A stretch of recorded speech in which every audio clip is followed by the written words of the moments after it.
حضرت ابو ہریرہ فرماتے ہیں کہ نبی پاک علیہ السلام نے فرمایا ایک شخص نے بادلوں کے اندر سے آواز سنی کہ فلاں آدمی کا کھیت اور باغ خشک ہو گیا ہے، وہاں برسو اور اس کے کھیت کو سیراب کرو۔ وہ بڑا حیران ہوا کہ بادل سے آواز آ رہی۔ پھر اس نے دیکھا کہ ایک پہاڑی پر بارش ہوئی، وہ بادل وہاں برسا، پھر نالیوں سے ہوتا ہوا پانی ایک طرف چلا۔ تو جس نے آواز سنی تھی، حضور بیان کر رہے ہیں، وہ بھی پیچھے پیچھے چلا کہ پانی کدھر جا رہا ہے۔ اس نے جا کے دیکھا کہ ایک مقام پہ ایک باغ کو وہ پانی لگ رہا ہے اور ایک آدمی وہ پانی لگا رہا ہے۔ اس نے اس سے پوچھا تیرا نام کیا ہے؟ اس نے کہا کیوں؟ کہنے لگا بتا نا۔ اس نے نام بتایا تو کہنے لگا یہی تو وہ نام ہے جو میں نے بادلوں کے اندر سے سنا ہے کہ فلاں کے کھیت کو پانی دے دو۔ اس نے کہا یار تو کیا عمل کرتا ہے کہ اسپیشل تیرے لیے بارش برسے؟ یہ بخاری پڑھ رہا ہوں، سیاستہ سے حدیث عرض کر رہا ہوں۔ اس سے پوچھا تو کیا کام کرتا ہے کہ جناب اللہ تبارک و تعالیٰ کا حکم کرم آیا کہ خاص تیرے لیے پانی برسے اور تیرے کھیت کو سیراب کرے؟ تو اس نے کہا چھوٹا ذمہ دار ہوں، پر جب فصل اگتی ہے تو 3 حصے کرتا ہوں۔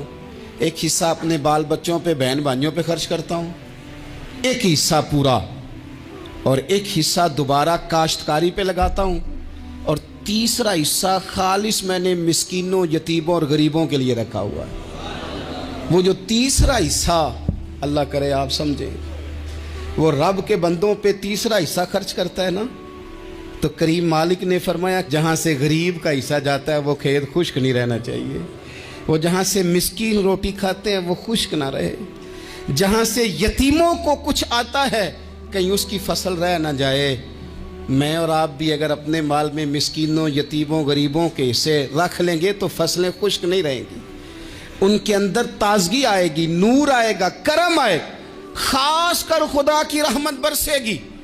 کبھی آپ صرف کہہ دیں نا میرا رب میرے ساتھ ہے، اس لفظ میں اتنی طاقت ہے کہ دشمن ویسے زہر ہو جاتا ہے۔ زندگی میں کسی سے بھی لڑائی ہو، اچھی طرح سوچ لیں کہ اللہ اس طرف ہے یا اس طرف ہے۔ اگر آپ زیادتی پہ ہیں تو پھر رب مظلوم کی جانب ہے۔ اگر اللہ کی مدد آپ کے ساتھ ہے تو دنیا کی کوئی طاقت آپ کو گرا نہیں سکتی، اور اگر آپ مظلوم کے مقابلے میں ظالم بن کے آپ کھڑے ہو گئے ہیں اور آپ نے رویہ وہ اختیار کیا ہے کہ جس میں مدد نہیں آئے گی، تو پھر یاد رکھ لیں کہ آپ کوئی بھی ہیں، کہاں بھی ہیں، آپ کمزور ہیں۔ طاقتور تھے ابتدائے اسلام میں، ظاہری طاقت تھی کفار مکہ کے پاس، وہ ڈنڈوں سے مارتے تھے غریبوں کو، ان کے ہاتھوں میں ڈنڈے تھے، پر خدائی طاقت ان مظلوموں کے ساتھ تھی۔ صاحب زرقانی نے لکھا ہے حضرت زنیرہ رضی اللہ تعالیٰ عنہ ایک لونڈی ہیں، غریب ہیں، ماڑے دا کی کام محمد نس جانا یا رونا، غریب سادی بی بی اور لونڈی کنیزہ، ایک مشرک کی کنیزہ تھی، انہوں نے کلمہ پڑھ لیا۔ وہ ڈنڈوں سے مارتا، دروں سے مارتا، تکلیف دیتا۔ حضرت زنیرہ رضی اللہ تعالیٰ عنہ کو اتنا مارا، اتنا مارا۔ اب آپ ایک اور پہلو پر بھی غور کریں، مار بھی پڑ رہی ہے پر خدا ادھر ہی ہے، اللہ کی مدد ادھر ہی ہے۔ رب کہتا ہے کہ پہلے تو صبر کرنا، ان اللہ مع الصابرین، تو صبر کرے گا تو پھر رب کی معیت ملے گی، ذرا ٹھہرنا، تو تھوڑا ڈٹنا۔ ان الذین قالوا ربنا اللہ ثم استقاموا تتنزل علیہم الملائکہ، تو کہے اللہ میرا رب ہے، پھر تو پہلے ڈٹ، پہلے تو نے ڈٹنا ہے۔ ثم استقاموا، جو ڈٹ گیا، تتنزل علیہم الملائکہ، ڈٹنے والے کے لیے مدد آتی۔ پہلے تھوڑا ٹھہرنا پڑتا ہے، پہلے تھوڑا صبر کرنا پڑتا ہے، حوصلہ کرنا پڑتا، اس کے بعد مدد آتی۔ مار پڑ رہی ہے، مارا جا رہا ہے حضرت زنیرہ کو، ان کا مالک جو ہے ظاہری آقا وہ مار رہا ہے، یہ کنیزہ ہے، اتنا مارا، اتنا مارا، ان کی بینائی چلی گئی، نظر آنا بند ہو گیا۔ ابو جہل آیا اور کہنے لگا زنیرہ دیکھا نا ہمارے بت تیری آنکھیں لے گئے، معاذ اللہ، لات و منات ہمارے بتوں نے تجھے اندھا کر دیا۔ اب ایسا نہیں ہے کہ بی بی روتی جا رہی ہے، روتی جا رہی ہے، مایوسی مایوسی، معاذ اللہ، پریشانی، غریبی بڑی ہے، پوچھنے والا کوئی نہیں، یہ باتیں نہیں۔ کیا جملے ہیں خاتون کے، کیا لفظ ہیں۔ ابو جہل نے تنزیہ کہا، معاذ اللہ، کہنے لگا دیکھا نا ہمارے بتوں نے تجھے اندھا کر دیا۔ تو جناب زنیرہ آنکھوں کی بینائی گئی ہے، رات کو گئی ہے، دکھ ابھی تازہ ہے، لیکن اللہ پہ جو توکل ہے، اپنے مالک سے جو رشتہ ہے وہ اتنا مضبوط ہے، اتنا طاقتور ہے، اس میں اتنی گہرائی ہے کہ حضرت زنیرہ بول کے نا اتنی قوت سے بولی، اتنی طاقت سے بولی کہ پورے کفر پر لرزہ طاری ہو گیا۔ فرمانے لگی تمہارے بتوں کی کیا اوقات ہے کہ وہ میری بینائی لے جائیں، یہ میری رب کی حکمت کا تقاضا ہے۔ جب تک اس نے چاہا زنیرہ دیکھتی رہی، اور جب اس نے چاہا زنیرہ کی آنکھوں کی بینائی چلی گئی، اور اگر وہ چاہے گا نا تو بینائی واپس بھی کر دے گا۔ اگر ہو ذوق یقین پیدا تو کٹ جاتی ہیں زنجیریں، اگر وہ چاہے گا تو بینائی آ بھی جائے گی۔ حضرت زنیرہ نے رات کو یہ لفظ کہے، ابو جہل اور سارے کفار ڈر کے سن کے چلے گئے، آپ اطمینان سے آ کے بستر پہ سوئی۔ جب سویرے اٹھی تو اللہ نے آنکھوں کی روشنی واپس کر دی تھی۔ آنکھوں کی اب چھڑی پکڑی ہے، بازاروں میں گھومتی ہے، کہتی ہیں بلاؤ کدھر ہے تمہارے نات و منات، دیکھو میرے رب نے روشنی واپس کر دی۔ آ کر میرے ساتھ ادھر آ، ستمگر ہنر آزمائیں، تو تیر آزما ہم جگر آزمائیں۔ بیمار لوگوں یاد رکھو، کہہ دیا ڈاکٹر نے کہ تو بڑا بیمار ہے، تو بڑا کمزور ہے، یہ ہو گیا وہ ہو گیا، تو ڈاکٹر اپنے علم کے مطابق بات کر رہا ہے، ہوگا تو وہ جو میرا رب چاہے گا۔ کمزور ہو جانا، پریشان ہو جانا، تکلیف میں آ جانا، پتہ نہیں بات ہو گئی ہے تو جانے کیا ہو جائے گا۔ اپنی زندگی کے اندر اپنے رب سے رشتہ مضبوط کریں، رسول کائنات سے رشتہ مضبوط کریں، اللہ والوں سے رشتہ مضبوط کریں۔ حضرت زنیرہ نے پیغام دیا کہ زندگی میں جو جینا چاہتے ہیں تو وہ رب کا نام لے کے جی سکتے ہیں، جو اپنی زندگی میں خوشیاں دیکھنا چاہتے ہیں تو رسول اللہ کے نام پر خوشیاں دیکھی جا سکتی ہیں۔ توکل کی بنیاد پر بندہ خوشیاں لے سکتا ہے، اور اگر انسان میں توکل نہیں ہے تو پھر وہ اس کالے جادو سے بھی ڈر رہا ہے، وہ نیلے سے بھی ڈر رہا ہے، وہ پیلے سے بھی ڈر رہا ہے، وہ فلانے سے بھی ڈر رہا ہے، وہ میرے خلاف فلانا رشتہ دار سازش کر رہا ہے تو ڈر رہا ہے، فلانا میرے بارے میں یہ کر رہا ہے تو ڈر رہا ہے، وہ پتہ نہیں دنیا ادھر ہو جائے گی تو کیا ہو جائے گا، اٹھ باندھ کمر کیوں ڈرتا ہے، پھر دیکھ خدا کیا کرتا ہے۔ تو اس ساری گفتگو کا نچوڑ آپ کو یہ عرض کیا ہے، سب سے پہلے تو یہ کہ میدانوں میں مدد بھی اللہ کی، رزق میں مدد بھی اللہ کی، فصلیں خشک ہوں تو مدد پھر بھی اللہ کرے، تو پھر ساری مدد، اور اگر انسان بیمار ہو تو پھر بھی مدد اللہ کی۔ تو اپنے اللہ کی جانب توجہ کو بڑھائیں، آپ اللہ سے مدد کے سوالی بنیں۔ ترمذی کی ایک حدیث ہے، میں آپ کو زندگی کا تجربہ بتاتا ہوں کہ جب میں بڑا پریشان ہوتا ہوں تو یہ والی روایت کھول لیتا ہوں، مزہ دیتی ہے۔ میرے نبی پاک علیہ السلام نے فرمایا اپنے دکھ سیٹھوں نوابوں کو نہ کہنا، مالداروں کا نہ کہنا، ورنہ اللہ تمہیں کبھی غنی نہیں کرے گا۔ فرمایا اپنے دکھ اپنے رب کی بارگاہ میں عرض کرنا، جلدی کرے یا دیر سے کرے اللہ تمہیں لوگوں سے بے نیاز کر دے گا، اللہ تمہیں غنی کر دے گا۔ رات کو بیٹھو نا اس کی بارگاہ میں۔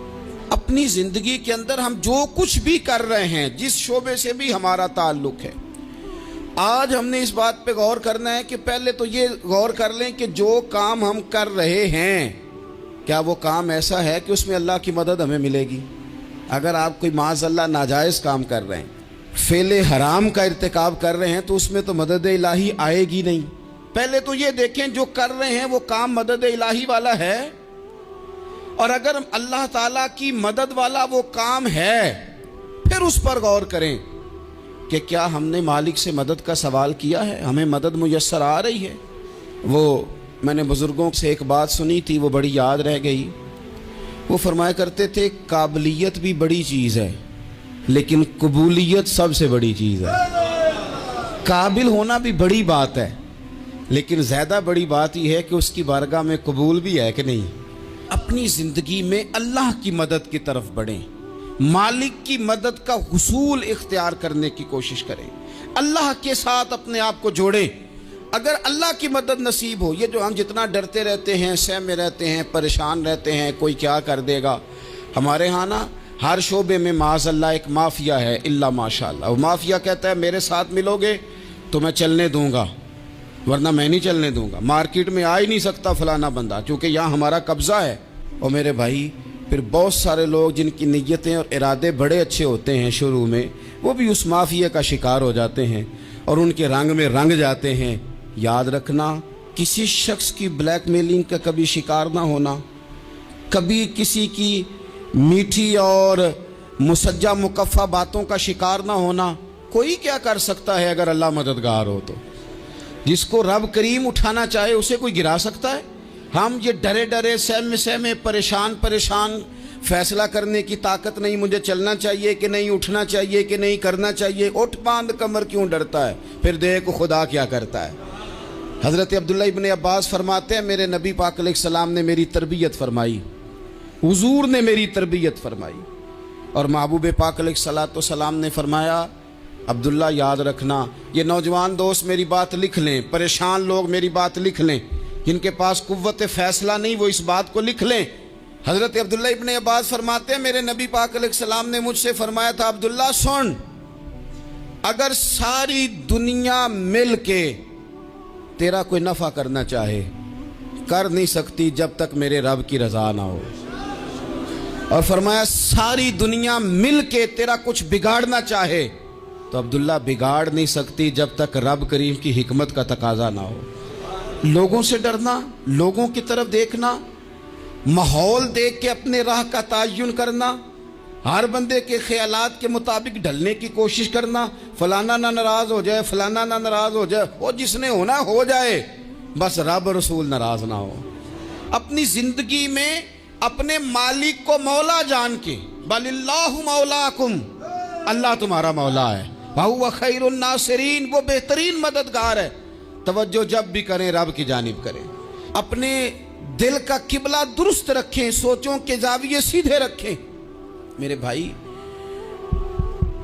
مالک جب بندوبست کر دے نا، جب مالک بندوبست کر دے پھر ایسا بندوبست کرتا ہے کہ لوگوں کے پاس نا چارہ نہیں رہتا۔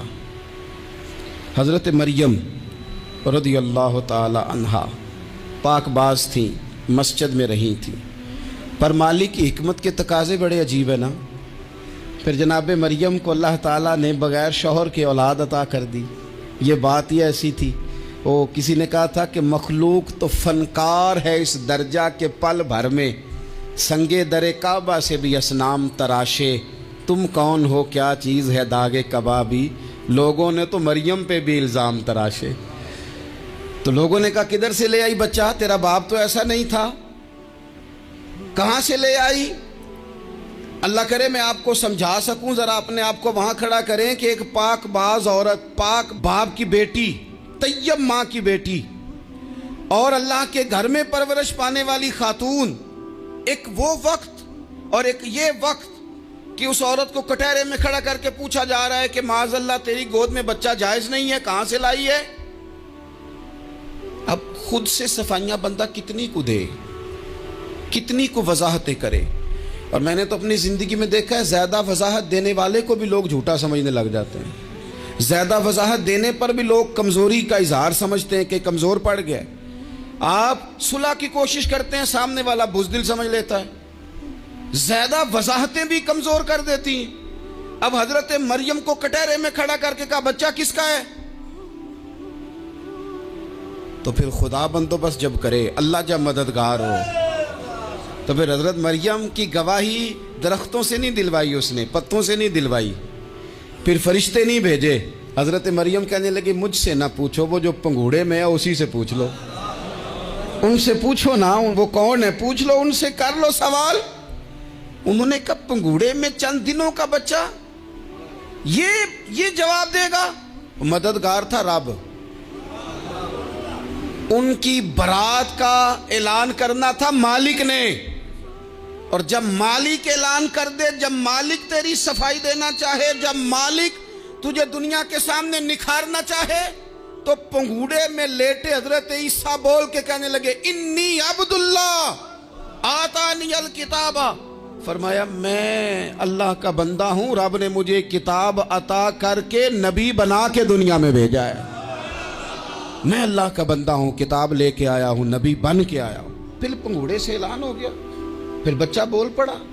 اور یہ ایک دفعہ نہیں بات ہوئی، یہ بنی اسرائیل میں ایک جریج نام کے شخص بھی تھے جو نماز پڑھ رہے تھے. بعض نے لکھا ہے نفل نماز تھی. اماں نے پکارا تو آئے نہیں, تو ماں کے منہ سے نکل گیا تو اتنی دیر تک مرے گا نہیں جب تک کسی بے حیا عورت کا منہ نہ دیکھ لے. تو وہ عبادت گزار تھے, لیکن لوگوں نے ان کی عبادت, ریاضت, پرہیزگاری کو نہیں دیکھا. بس ایک عورت کو بھیج کے الزام لگوا دیا. وہ عورت آیا جایا کرتی تھی, اب آ جاتی ہیں عورتیں, مسئلہ پوچھنے کی نیت سے بھی آ جاتی ہیں. ماحول میں کچھ جگہ ایسی بھی ہیں جہاں عورتیں دم کرانے کے بہانے آ جاتی ہیں. وہ خاتون آتی جاتی تھی اس خانقاہ پہ, آستانے پہ. یہ بخاری میں موجود ہے. پھر اس نے کہا میری گود میں جو بچہ ہے یہ انہی کا ہے. مجھے بتائیں کیسے بندہ وضاحت دے.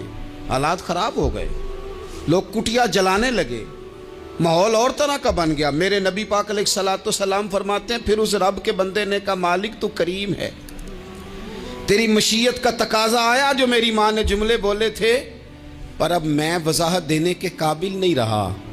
اب تو ہی کرم کرے گا تو دروازہ کھلے گا. تو وہ چند دنوں کا بچہ پنگوڑے میں بول کے کہنے لگا میں اس درویش کا نہیں, میں تو فلانے چرواہے کا بچہ ہوں, وہ جو بکریاں چراتا ہے. رب کی مدد کو پکاریں, اپنے ساتھ اپنے مالک کی مدد کو شامل کریں. تھوڑے رزق پر بھی گزارا اچھا ہونے لگ جائے گا. سارے لوگ آپ کو گرانے کی تدبیریں کر رہے ہوں گے اور مالک آپ کو عزتیں عطا فرما دے گا.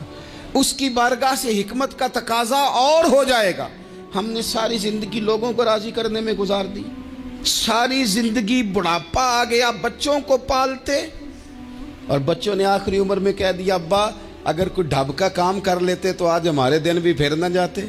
ساری زندگی گزار دی بہن بھائیوں کو راضی کرنے میں, ساری زندگی گزار دی ذمہ داریاں اٹھانے میں. ان کو 99 دفعہ دیا, ایک دفعہ نہیں دیا تو انہوں نے کہہ دیا تو نے تو کبھی دیا ہی نہیں, تو تھا ہی نہیں. ساری زندگی محلے داروں علاقے والوں کو راضی کرنے میں گزار دی. اور میں نے ایسے لوگ بھی دیکھے دین کے لیے وقت گزارا, لیکن جب بڑھاپے میں دانت کام نہ کرتے تھے تو وقت کے مفتیوں کو بھی مسجدوں کی کمیٹیوں نے کہہ دیا اب آپ کی سمجھ نہیں آتی, ہم نے خطیب کو یور رکھنا ہے. نہ دیکھو دنیا کی طرف, دنیا رلا دیتی ہے. نہ راضی کرو بندوں کو, بندے تھکا دیتے ہیں. نہ پیچھے بھاگو ہر وقت دنیا داروں کے, یہ انسان کو کمزور کر دیتے ہیں. وہ تو کریم ہی بڑا ہے. 2 آنسو زمین پر بعد میں گرتے ہیں, بندے کے گناہ سارے پہلے معاف فرما دیتا ہے. اللہ کی مدد کا حصول, اپنے مالک کی مدد کی طرف بڑھنا. آپ کو بدر کی جنگ بھی یہی درس دے گی, آپ کو احد کا میدان بھی یہی سبق دے گا, فتح مکہ بھی یہی سبق دے گا. میرے دوستو, جب رب مدد فرمائے, جب اللہ مددگار بنے. دوستوں سے ایک بات اکثر کرتا ہوں, میں کہتا ہوں کہ جتنے درد سے آپ امیر کو اپنی کہانی سناتے ہیں نا, اور جس طرح آپ کے آنسو بات کرنے سے پہلے گر جاتے ہیں کہ غریب ہیں, بچیاں ہیں, کاروبار نہیں, او میرے سنگیو, اس سے آدھے آنسو اپنے رب کی بارگاہ میں بکھیرو, اس کے حضور عرض گزار ہو جاؤ, اس سے طلب کرو. ایک وقت انسان پر زندگی میں ایسا آتا ہے کہ اسے یوں محسوس ہوتا ہے کہ میرا سایہ بھی ذرا سا پیچھے ہٹ گیا ہے. اسے یوں لگتا ہے کہ میں کسی سہارے پہ ہاتھ ڈالتا ہوں تو وہ بھاگ جاتا ہے مجھ سے. لیکن مالک کی بارگاہ ایسی عظیم بارگاہ ہے, رب رسول کے آستانے اتنے بڑے ہیں کہ آپ جب وہاں کشکول طلب دراز کرتے ہیں تو جھولی پھیلانے میں دیر لگتی ہے, ان کو بھرنے میں تو کوئی دیر نہیں لگتی. ہم نے اپنا سوچ کا قبلہ ہی دنیا کو بنا لیا ہے. یہ جو اللہ والوں کی مدد ہے یہ تو اللہ ہی کی مدد ہے, لیکن یہ جو سیٹھوں کی طرف توجہ کرنا, نوابوں کی طرف توجہ کرنا, دنیا داروں کی طرف توجہ کرنا, اور اپنا مزاج اس طرح کا بنا لینا, یارو گردن کو جھکا دیتا ہے خیرات کا پتھر, جہاں میں مانگنے والوں کے سر کبھی اونچے نہیں ہوتے. اور اقبال کہتے ہیں غیرت ہے بڑی چیز جہان تگ و دو میں, پہناتی ہے یہ فقر کو تاج سردارا. میں عرض کروں گا کہ اپنی آپ جب توجہ کا قبلہ اللہ رسول کو بنائیں گے تو رب فرماتے ہیں وَيَرْزُقْهُ مِنْ حَيْثُ لَا يَحْتَسِبُ, میں نہ تجھے وہاں سے رزق دوں گا جہاں سے کبھی تیرا گمان بھی نہیں کیا ہوگا کہ یہاں سے بھی مل سکتا ہے, تو نے سوچا بھی نہیں ہوگا.